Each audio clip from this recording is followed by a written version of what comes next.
स्वागत है दोस्तों आप सभी को आपके अपने YouTube चैनल लक्ष्य विथ राजीव में।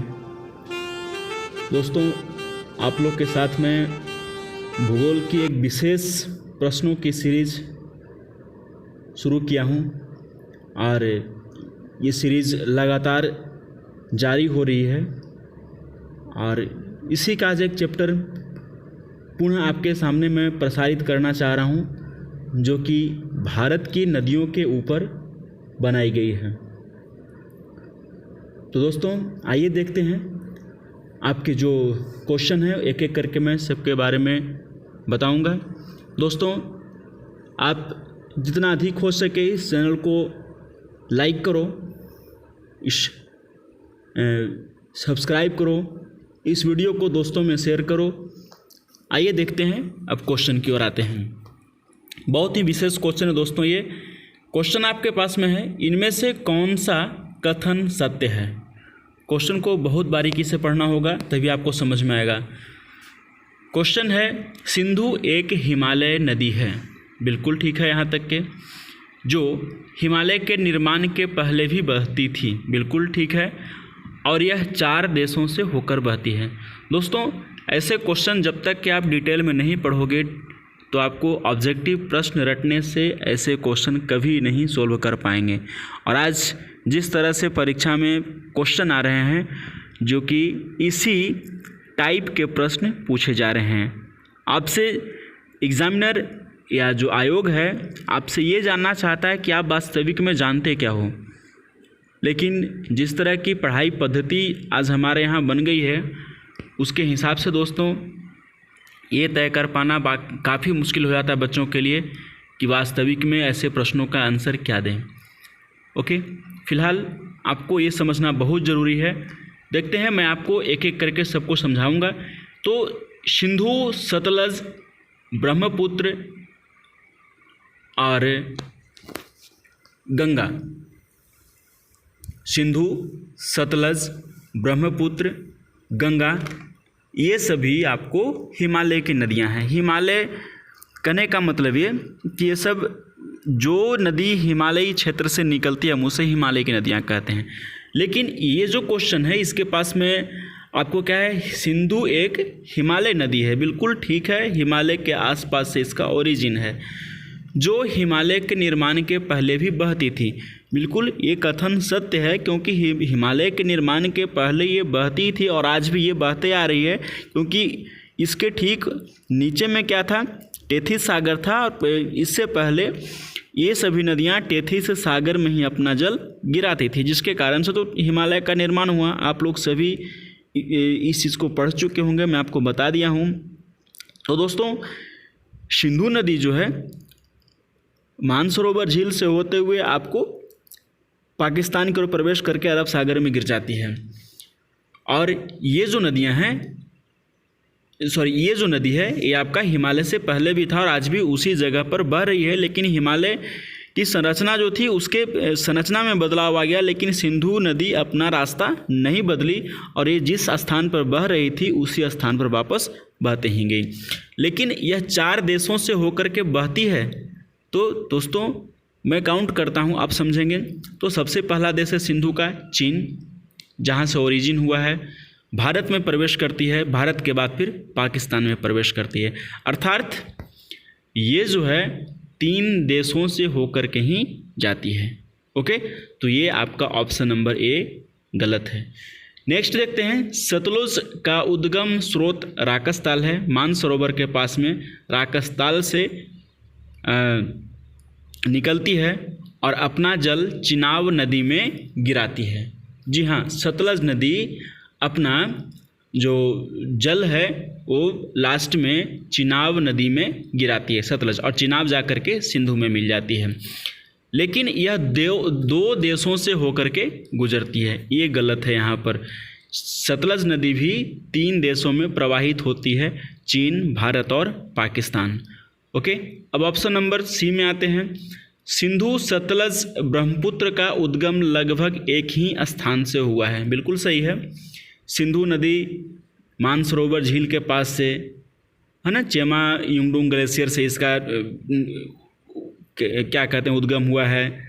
सतलज नदी का भी क्या चीन या तिब्बत बोल सकते हैं। मानसरोवर झील के पास में इसका राकसताल ग्लेशियर से इसका उद्गम हुआ है। इसके बाद ब्रह्मपुत्र नदी भी कहाँ से, आपको मानसरोवर झील से ही निकलती है। यहाँ तक तो बिल्कुल ठीक है, परंतु ब्रह्मपुत्र भारत, चीन एवं पाकिस्तान से होते हुए बहती है, ये गलत है दोस्तों। भारत चीन के साथ साथ बांग्लादेश में बह जाती है, पाकिस्तान की ओर नहीं जाती है। और ये पूर्वी पाकिस्तान कह सकते हैं हम लोग। पूर्वी पाकिस्तान अर्थात वर्तमान में बांग्लादेश में ये प्रवाहित होती है, जो कि गंगा के साथ मिलकर के विश्व की सबसे बड़ी डेल्टा बनाती है। ओके, तो ऑप्शन इसमें क्या होगा, आपका आंसर सही होगा। सभी गलत हैं, अर्थात ऑप्शन नंबर डी सही है। ओके, तो दोस्तों इस प्रश्न का right answer option number D. ये प्रश्न सभी ऑप्शन इसमें गलत थे। नेक्स्ट क्वेश्चन, भारत से निकलकर पूर्णतः भारत में खत्म होने वाली नदी कौन सी है। ऐसे क्वेश्चन आजकल एग्जाम में पूछे जा रहे हैं और एक कन्फ्यूजन वाले क्वेश्चन होते हैं। बच्चे ऐसे क्वेश्चन को ये समझकर छोड़ देते हैं या फिर गलत करके आ जाते हैं कि काफ़ी अनभिज्ञ क्वेश्चन था। नहीं, आप इस क्वेश्चन को जान रहे हैं, लेकिन आप इसमें क्या करते हैं, जानबूझ करके गलती करते हैं। क्वेश्चन क्या है, भारत से निकलती है, भारत में ही निकलती है और भारत में ही नदी खत्म हो जाती है। तो ऑप्शन से कर लो ना। पहला ऑप्शन क्या है, ब्रह्मपुत्र के बारे में आपको बता दिया कि 3 देशों से होकर के जा रही है, तो आप तो सबसे पहले ब्रह्मपुत्र को ऑप्शन से ही हटा दो, ये तो होगा ही नहीं। ओके, सेकंड नंबर क्या है, सेकंड नंबर आपका ऑप्शन हो जाएगा, ए में आपका क्या है, गंगा हो गया।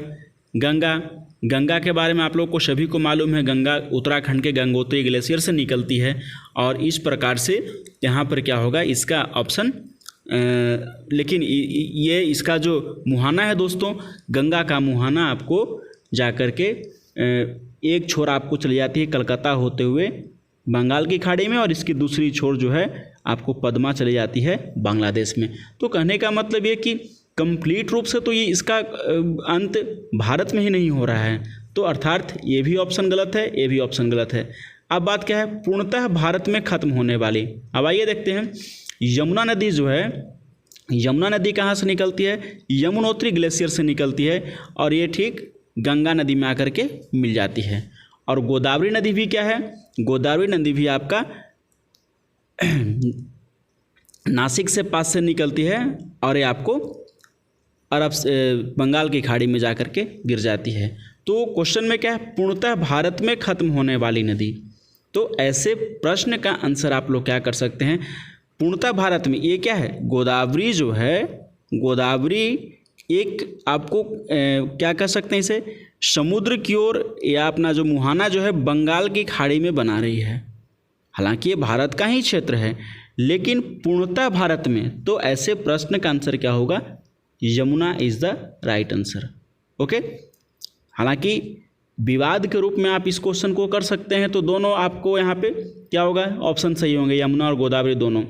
लेकिन पूर्णतः जब बात यहाँ पे पूर्णतः आपको लिखा गया है, तो आप इसमें गोदावरी ना करके इसमें क्या करेंगे, हालांकि डेल्टा जो बना रही है, डेल्टा जो बना रही है दोस्तों, तो डेल्टा में क्या किया गया है, ये गोदावरी का जो डेल्टा है, तो इसके अंदर का जो भाग है, गोदावरी के जो अंदर का जो क्षेत्र है ना, डेल्टाई क्षेत्र है, ये अंदर का जो क्षेत्र थोड़ा रहता है डेल्टा वाला, ये भारत में ही आता है, तब जा कर के बंगाल की खाड़ी में गिरती है। लेकिन ये स्थलीय भाग नहीं है, जलीय भाग है। हालांकि मेरे से इस क्वेश्चन में स्थलीय जलीय का कहीं डिस्कस नहीं किया गया है, लेकिन फिर भी आप इस प्रश्न का सही जवाब क्या देंगे, यमुना देंगे, और आपका आंसर क्या होगा, यमुना होगा। हाँ, अब आपके इस क्वेश्चन में थोड़ा ऐड होकर के क्वेश्चन आता है, ये पूर्णतः भारत में खत्म होने वाली सबसे लंबी नदी, खत्म होने वाली सबसे लंबी नदी करेंगे। लंबी नदी करते इस प्रकार से आपका क्वेश्चन होता है, लंबी करके क्वेश्चन आता है, तब आपका आंसर क्या हो सकता था, गोदावरी हो सकता था। क्योंकि यमुना की जो लंबाई है 1385 किलोमीटर है और गोदावरी की लंबाई 1465 किलोमीटर है। तो आप इस जगह पर आंसर क्या कर सकते हैं, गोदावरी कर सकते हैं। ओके, फिलहाल नेक्स्ट क्वेश्चन की ओर आते हैं। सिंधु नदी तंत्र की कौन सी नदी का मुहाना सिंधु नदी ना हो करके हरि के बैराज सतलज नदी है? ओके, क्वेश्चन क्या है, क्वेश्चन को समझने की कोशिश करेंगे। हरि के बैराज, ये जो आपको यहाँ पे इंडिकेट किया गया है हरि के बैराज, ये आपको एक ऐसा मान सकते हैं कि बैराज कहने का मतलब है कि जल संग्रहण करने की क्षमता को दिया गया है। मानकर चलो ऐसा कि इस जगह पे गेट बनाया हुआ है, तब जा कर के वहाँ पे जहाँ से हम लोग जल विद्युत परियोजना या फिर किसी और तरह से सिंचाई परियोजना का हम लोग इस्तेमाल करते हैं। ओके, तो सिंधु नदी तंत्र में जो नदियाँ हैं उसके बारे में पहले जान लेते हैं कि सिंधु नदी तंत्र में मीन्स ये सिंधु नदी प्रवाहित हो रही है, ऐसा मानसरोवर झील से लेकर के पाकिस्तान होते हुए अरब सागर तक के गिरती है।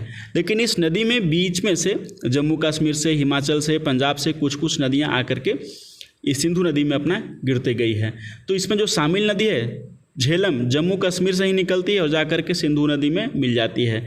दूसरी फिर क्या है, चिनाब भी इसी प्रकार की नदी है, ये आपको हिमाचल प्रदेश के बारालाचाला दर्रे से निकलती है और जाकर के अपना सिंधु नदी में अपना जल गिरा देती है। इसी प्रकार से आपका क्या है, क्या है ऑप्शन, चिनाब के बाद रावी भी क्या है, रावी का भी उद्गम और ब्यास का उद्गम, दोनों का जो उद्गम है आपको हिमाचल प्रदेश से ही रोहतांग दर्रे से हुआ है। बारालाचाला ये आपका बारालाचाला, ये आपका रोहतांग। फिर बात करते हैं, ब्यास हो गया, सतलज हो गया। सतलज आपको मैं बता दिया हूँ, सतलज कहाँ से क्रॉस करती है, आपको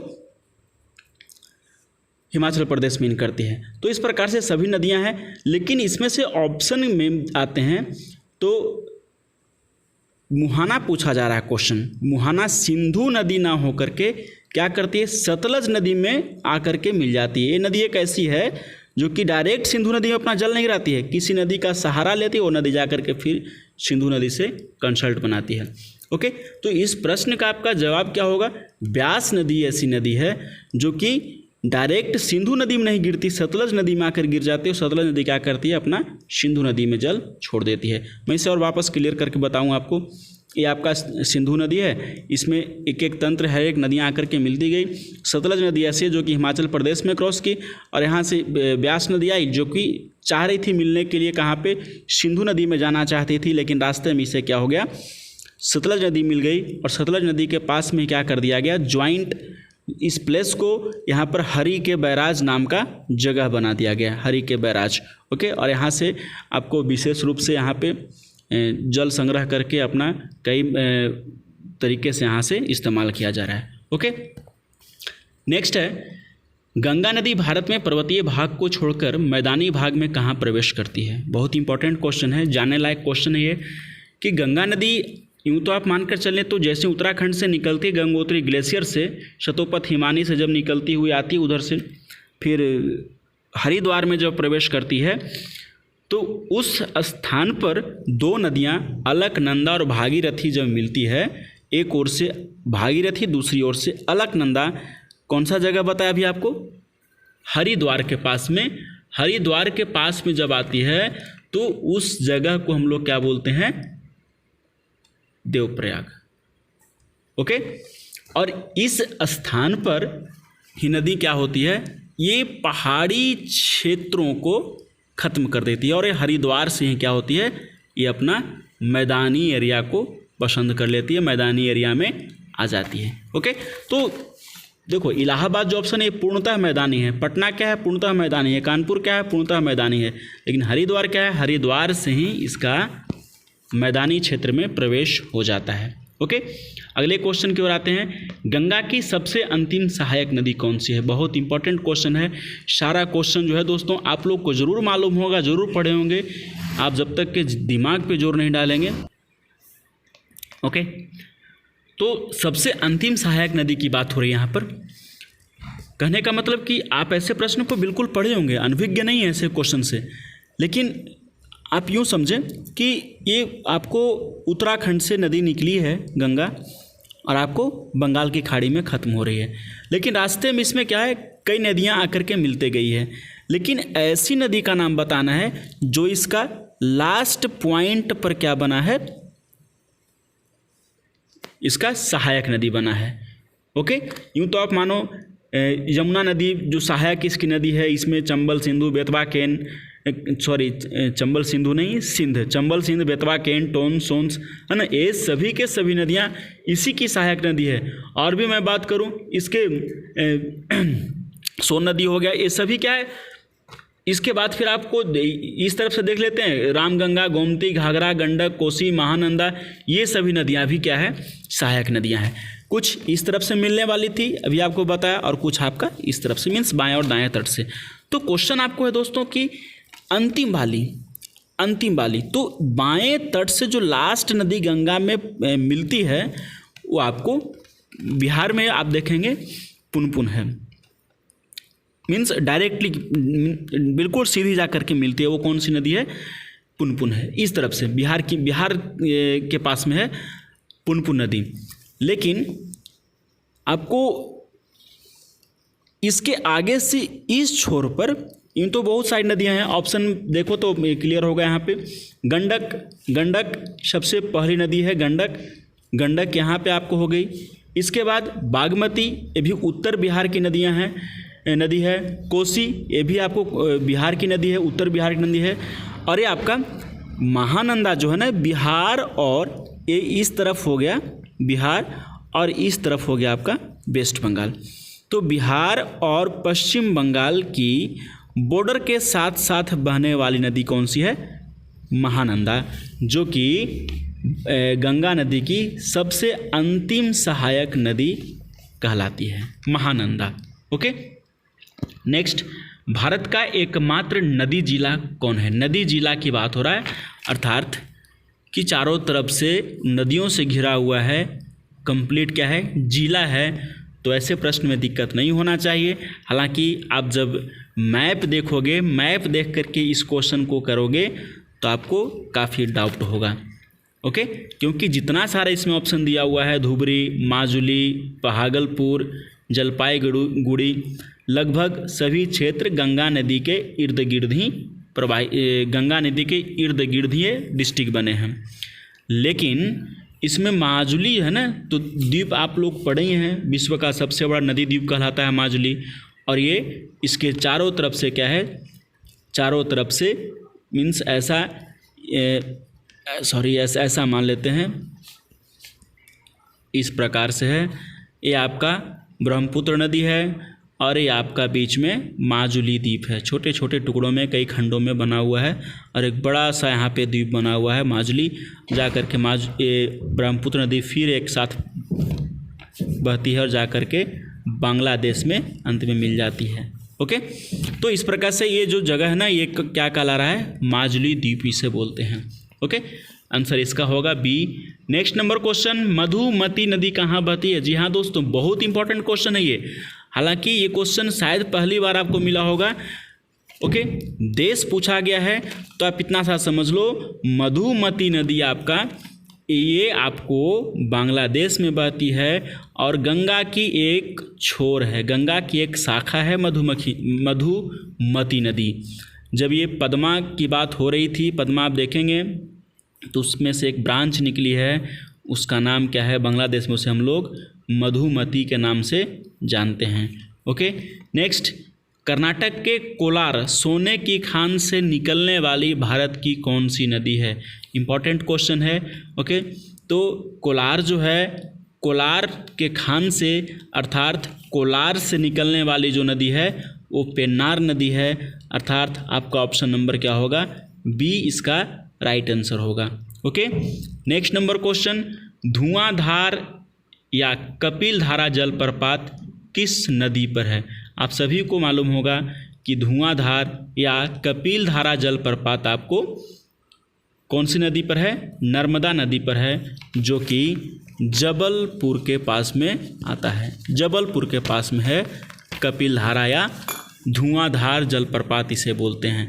एक्चुअली इसको धुआंधार जलप्रपात क्यों बोलते हैं, तो ये नर्मदा है, नर्मदा नदी क्या है, बह रही है। और ऐसा भी क्वेश्चन आता है नर्मदा नदी के बारे में कि भारत के सबसे सीधी बहने वाली नदी कौन सी है, नर्मदा नदी, सीधी एकदम से सीधी बहती है। ओके, तो ये नर्मदा नदी ऐसे बह रही है और अचानक से क्या होता है, छोटा सा ढाल मिलता है और ये जो ढाल से जब ये पानी गिरती है तो दोस्तों ये जो ढाल है ना, ये जो आप छोर देख रहे हैं, ये किसका है, संगमरमर का है, संगमरमर का है। और ये संगमरमर का कलर कैसा होता है, वाइट कलर होता है, उजला रंग का होता है ये। तो इस पर से जब पानी का जब प्रवाह होता है, जल की जब नदियों की जल की जब प्रवाह होती है, तो इससे ऐसा मानो बादल की तरह या फिर धुआं की तरह प्रतीत होता है और इसका जो जल होता है बिल्कुल ही सफ़ेद हो जाता है, जिसके कारण से इसका नाम धुआंधार नाम पड़ा है। ओके, इस प्रश्न का जवाब क्या होगा, Narmada is the right answer. Next है, नर्मदा एवं ताप्ती के बीच ही स्थित एक ब्लॉक पर्वत कौन है। नर्मदा और ताप्ती के बीच, एक तरफ से नर्मदा नदी बह रही है, दूसरे तरफ से ताप्ती नदी बह रही है। जी हाँ, मैं आपको बार बार बता रहा हूँ, उत्तर में क्या है, नर्मदा है, साउथ में क्या हो गया, दक्षिण में क्या हो गया, ताप्ती नदी हो गया। आप कंफ्यूज मत होना इस चीज़ को। नॉर्थ साइड में क्या है, कौन सी नदी है, नर्मदा नदी है, और साउथ साइड में कौन सी नदी है, ताप्ती नदी है। इसके बीच में क्या है, इसके बीच में क्या है, एक पहाड़ है, पहाड़ है। ओके, इस पहाड़ का नाम बताना है आपको। बात समझ में आया, मतलब आप ऐसा समझें कि ये पहाड़ जो था ना, पहाड़ इस प्रकार से था दोस्तों, लेकिन हुआ क्या कि ये दोनों जो चोटी है, ये चोटी और ये चोटी अचानक से क्या हो गया, दोनों जा कर के धंस गए और ये इस प्रकार से यहाँ पे धंस करके पूरा अपना चोटी को क्या कर दिए, ख़त्म कर दिया। ऐसा दोनों तरफ से क्या हो गया, ख़त्म हो गया यूँ। ओके, और यहाँ पर क्या होने लगा, यहाँ पर क्या होने लगा, एक नदी प्रवाहित होने लगी। नदी क्या हो गया, यहाँ पर प्रवाहित होने लगी। ओके, तो इस प्रकार से नदियाँ यहाँ पर अपना जल गिराने लगी, बहने लगी। तो उत्तर की साइड से जो नदी आई उसे हम लोग क्या बोलें, नर्मदा, और दक्षिण की जो नदी है वो है ताप्ती। ओके, तो इस प्रकार से इस प्रश्न का जवाब क्या होगा दोस्तों, बीच में जो पहाड़ी थी वो कौन सी पहाड़ी थी, सतपुड़ा पहाड़ी थी। ओके, सतपुड़ा की पहाड़ी थी। क्लियर। आइए अब नेक्स्ट क्वेश्चन पे बात करते हैं हम लोग। नेक्स्ट क्वेश्चन आपका क्या है, नेक्स्ट है, हाँ, नेक्स्ट टॉपिक आपका आ गया भारत की प्रमुख झीलें। ओके, बहुत इंपॉर्टेंट क्वेश्चन इसमें भी बनेंगे। देखो, रटे रटाए चीज़ आपको हर जगह पे मिल जाते हैं, जो कि आमतौर पे आप एग्ज़ाम में नहीं आते हैं क्वेश्चन, लेकिन ऐसे प्रश्न आपके एग्ज़ाम में हमेशा ही पूछे जाते हैं, तो इस पर विशेष रूप से फोकस करना है। क्वेश्चन है, भारत में सबसे अधिक ऊंचाई पर स्थित झील कौन सा है। ओके, भारत में सबसे अधिक ऊंचाई पर स्थित झील की बात हो रहा है, जो कि सबसे ऊंचाई पर स्थित झील है, अधिक ऊंचाई पे। तो सात ताल, चोलामू, लोकटक, डल झील, ऐसे मैं आपको टॉपिक करा दे रहा हूँ, बढ़िया से पूरा कंप्लीट ही करा देता हूँ, लेकिन इससे पहले हम लोग क्या करेंगे, प्रश्न का जवाब भी साथ साथ करते चलेंगे। तो दोस्तों, जब ताल वाला जितना भी प्रश्न आपके पास में आएगा, तो उस परिस्थिति में आपको क्या करना है कि आप आंसर करना उत्तराखंड। ओके, और नाग नागिन से संबंधित जो भी आपको आएगा वो आप क्या करेंगे, जम्मू एंड कश्मीर करेंगे। ओके, आइए अब देखते हैं इस क्वेश्चन के बारे में कि भारत में सबसे अधिक ऊंचाई पर स्थित, तो इस प्रश्न का जवाब क्या होगा, चोलामो झील जो कि सिक्किम के पास में आता, सिक्किम में ही है, और ये सिक्किम में जिस जगह से तीस्ता नदी निकलती है, तीस्ता नदी अर्थात इसी चोलामो झील से तीस्ता नदी का उद्गम भी हुआ है। ओके, जो कि भारत में सबसे अधिक ऊंचाई पर स्थित है। ओके, चलिए नेक्स्ट क्वेश्चन की ओर आते हैं। पूर्वोत्तर भारत में मीठे पानी की सबसे बड़ी झील, मीठे पानी की सबसे बड़ी झील। ओके, तो मीठे पानी की सबसे बड़ी झील पूर्वोत्तर भारत में, तो आप पहले इस बात को समझेंगे कि जिस झील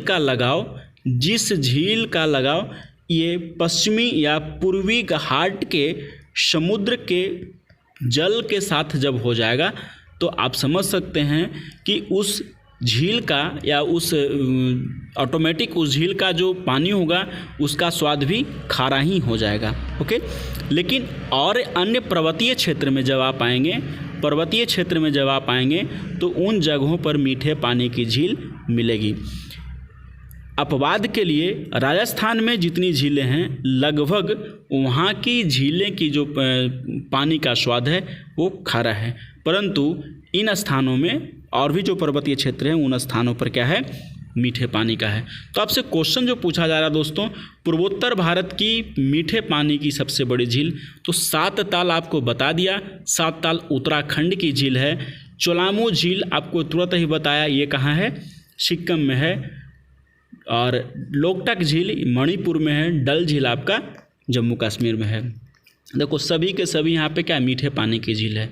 तो आप जो मैं आपको फैक्ट बताया वो समझने के लिए था, लेकिन यहाँ पर ऑप्शन में क्या है, सभी के सभी यहाँ पे आपको जो ऑप्शन दिए हैं आपको पर्वतीय क्षेत्र के हैं। तो ऑब्वियसली यहाँ पे सभी मीठे पानी की हैं, लेकिन सबसे बड़ी पूछा जा रहा है तो आपका क्या हो जाएगा, पूर्वोत्तर भारत में है। पूर्वोत्तर भारत की बात हो रही है। जी हाँ दोस्तों, आप समझेंगे पूर्वोत्तर भारत मीन्स 7 स्टेट की बात हो रही है, तो आपका आंसर क्या होगा, मणिपुर का लोकटक झील। संपूर्ण भारत में जो पूछा जाएगा ना, तब इसका आंसर आप बदल सकते हैं। उस परिस्थिति में आपका आंसर वुलर झील होगा, लेकिन ऑप्शन में नहीं है। ओके, फिलहाल आगे बढ़ते हैं। भारत का सबसे छोटा राष्ट्रीय राजमार्ग NH-47A वेलिंगटन द्वीप पर है, जो किस झील के पास में है। झील पूछा जा रहा है, अर्थात वेलिंगटन द्वीप के पास में भी क्या है, एक राष्ट्रीय राजमार्ग है जिसका नाम क्या है, NH-47A। NH-47A आपको वेलिंगटन द्वीप के पास में है। वेलिंगटन द्वीप आपको केरल में मिलेगा। केरल में इसी के पास में क्या है, वेम्बनाड झील आता है। और इसी वेम्बनाड झील से लोग क्या करते हैं, केरल की एक विशेष प्रतियोगिता होती है, नौकायान की प्रतियोगिता, जो कि नाव से इन लोग का, आप ऐसा मान सकते हैं जिसको हम लोग बोट रेस बोलते हैं, नाव से आप लोग ये लोग प्रतियोगिता लगाते हैं। तो ये आपका आंसर क्या होगा, वेम्बनाड झील। ओके, नेक्स्ट है भारत की सबसे बड़ी खारे पानी की झील। आपको बता दिया हूँ, वापस मैं रिवाइज कर दे रहा हूँ। भारत की सबसे बड़ी खारे पानी की झील क्या होगी, चिल्का झील है, जो कि उड़ीसा में है। उड़ीसा में। और एक लैगून झील है, आपको मैं क्लियर कर दे रहा हूँ लैगून झील क्या होता है। लैगून झील, तो लैगून झील कहने का मतलब ये है दोस्तों कि लैगून झील ऐसा होता है कि आप लैगून झील, आप इस चीज़ को देख रहे हैं, ये आपका है। तो यहाँ से क्या होता है कि ये जो स्थलखंड है ना, स्थलखंड अंदर चला जाता है। स्थलखंड अंदर चला गया और इधर क्या आपको बताया, ये आपका समुद्र हो गया, पश्चिम बंगाल की खाड़ी हो गई। तो इस तरफ से क्या होता है, ये जल जो है अंदर प्रवाहित हो जाती, इन क्षेत्रों को वैकेंट एरिया में जा कर के चली जाती है। लेकिन धीरे धीरे क्या होता है कि ये जो जगह है, ये जो आपका जगह बचा ना, ये पूर्णतः मिट्टी वाला जगह इसे क्लोज कर लेता है। अब क्या हो गया, ये अंदर की झील जो है, अंदर जो पानी चली गई वो वापस नहीं आता है। तो इन सिचुएशन में क्या होता है, पानी का स्रोत यहाँ पे जमा हो जाता है। इसे हम लोग क्या कहते हैं, लैगून झील के नाम से जानते हैं। लैगून झील के नाम से हम लोग इसे जानते हैं। तो उड़ीसा में आपको विशेष रूप से देखने को मिलेगा। ओके, तो आंसर आपको समझ में आ गया। आपका आंसर क्या होगा, चिल्का झील। नेक्स्ट है भारत की सबसे बड़ी मीठे पानी की झील। तो सबसे बड़ी मीठे पानी की झील आपको आंसर बता दिया दोस्तों, क्या होगा, वुलर झील आपका जम्मू और कश्मीर राज्य में है। हालांकि केंद्र शासित प्रदेश है, बार बार ये गलती हो जा रही है। क्या आपको करना है, राज्य छोड़ देना, यहाँ पे जम्मू में है। नेक्स्ट, भारत की सबसे अधिक खारे पानी की झील। क्वेश्चन आपसे पूछा जा रहा है, खारे पानी की सबसे अधिक खारे पानी की झील। क्वेश्चन को समझना है।